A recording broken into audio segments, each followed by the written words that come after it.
episode brought to you by the Pirated Broadcast Network. Extension 14. Message received.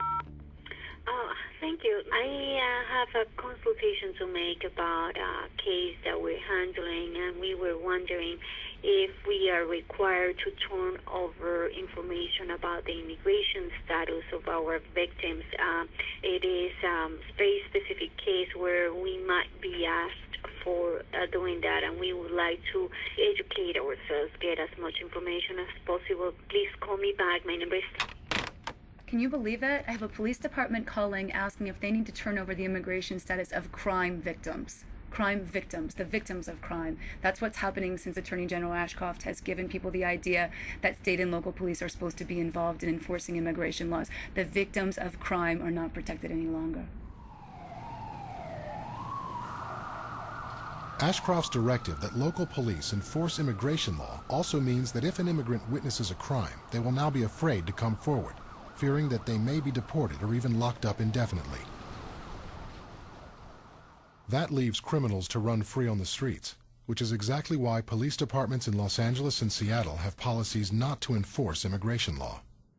What you're doing is making local policemen surrogates for this enforcement, and they're not versed in immigration law. They don't understand immigration law. They don't know what the law is. How can you ask them to go enforce it? It's terribly destructive of local law enforcement time and resources. The only way to find the real terrorists is through the hard job of investigative law enforcement, investigating individual suspicious behavior that pertains to a person who's doing something wrong, as opposed to attacking an entire segment of the population. To focus on whole groups of individuals, whole classes of individuals who've done nothing more than be born in the wrong country or worship the wrong God is poor law enforcement that makes us less safe.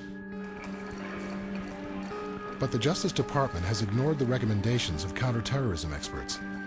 Instead, they initiated a sweep of immigrants who worked at the nation's airports with the idea that such mass arrests would prevent another hijacking. And many of the people who rounded up, the majority, were Latinos. They had nothing to do with terrorism. No terrorists were caught.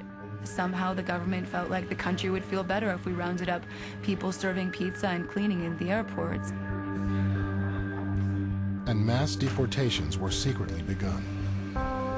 What the federal government did is it commissioned private commercial airliner jets from different airlines, and it had these nighttime airlift deportations.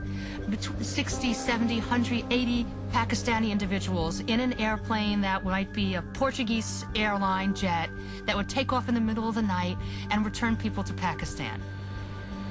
Nobody here would be notified. People would have vanished. Their families wouldn't have been able to trace them. We rounded up people that were seeking political asylum in this country.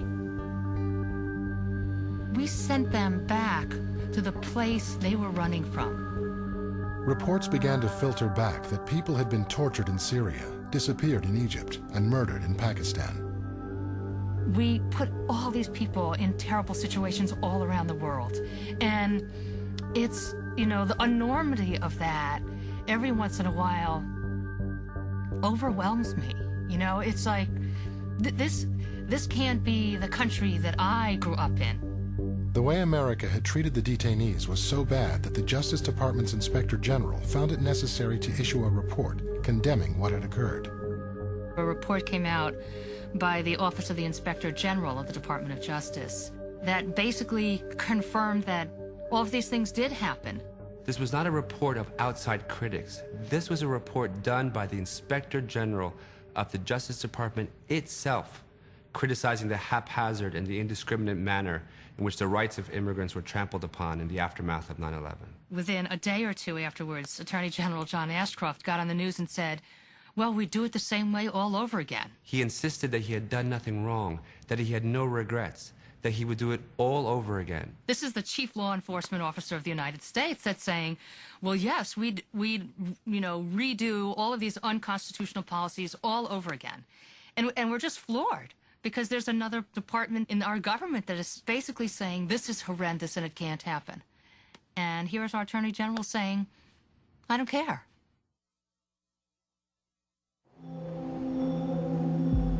What's happening in Guantanamo is symptomatic of the way the government is proceeding in its war against terrorism, which basically seems to be anything goes.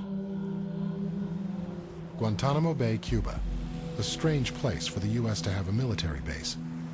Set up after the Spanish-American War in 1903, the U.S. has paid about $4,000 in rent to the Cuban government annually. Until recently, it was a little-known outpost, but after 9/11, the U.S. government adopted a policy that would shock the rest of the world. Guantanamo Bay was chosen as the place where the administration wanted to hold people that they picked up in the war on terrorism, no matter where they picked them up, from Afghanistan or Pakistan or Bosnia or anywhere else. And they really went around and they looked, where can we hold people and not be subject to court review or any legal restrictions?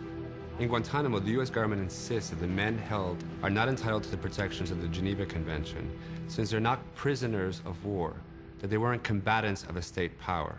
And yet, by the same token, the government argues that they're not entitled to the protections of constitutional laws because they're not held on American territory. The administration chose Guantanamo as an island outside the sovereignty of the United States, but subject to our exclusive control. And they did that for the specific purpose of avoiding the law, avoiding all the rules, the Geneva Conventions, our Constitution. By creating this sort of label of terrorist, unlawful enemy combatant, they're trying to use sort of propaganda on why we shouldn't care about them, why we shouldn't ensure due process for them, and kind of sacrifice our values as Americans that we've held so high. BBC reporter Vivian White was allowed to audiotape his visit to a place that had been previously off-limits to all journalists. I'm walking now along a line of cells, which are 8-foot by 8-foot metal grids. We're deep inside Camp Delta.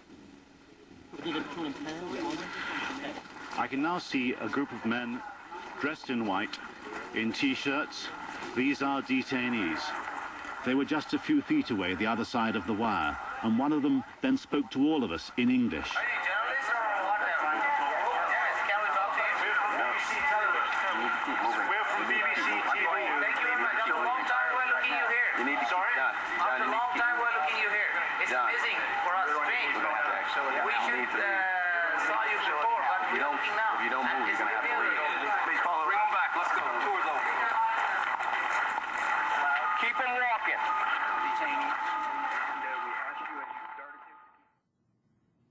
All of us thought, when we started hearing about Guantanamo, that the people that were going there were people that were fighting for the Taliban, that were part of Al-Qaeda. And there probably are a lot of people there that aren't very nice. But what we quickly learned from groups that were permitted to go in and to do civil rights and human rights assessments is that there were people there that really didn't belong there. Because the battlefield in Afghanistan was everywhere and anywhere. And so that meant that anyone who was in and around was subject to being brought in. Whether they were fighting for Al-Qaeda or fighting for the Taliban, as the military suggests, or whether they were simply in the wrong place at the wrong time, picked up by a bounty hunter who wanted to claim a reward that the military was giving out for bringing in Al-Qaeda people. There were men that were well into their 80s that were brought into this net, and there were children.